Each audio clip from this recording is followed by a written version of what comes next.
everyone, I'm Lydia. Today we will introduce the usage of high and low gear conversion and their application in air conditioners and wind speed. First, locate the high and low gear conversion switch.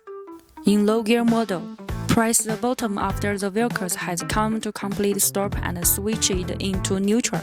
It is suitable for grip on construction sites, alignment during loading and unloading, and slow travel on steep slopes.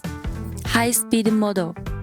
Press the switch again to excite the low-speed model.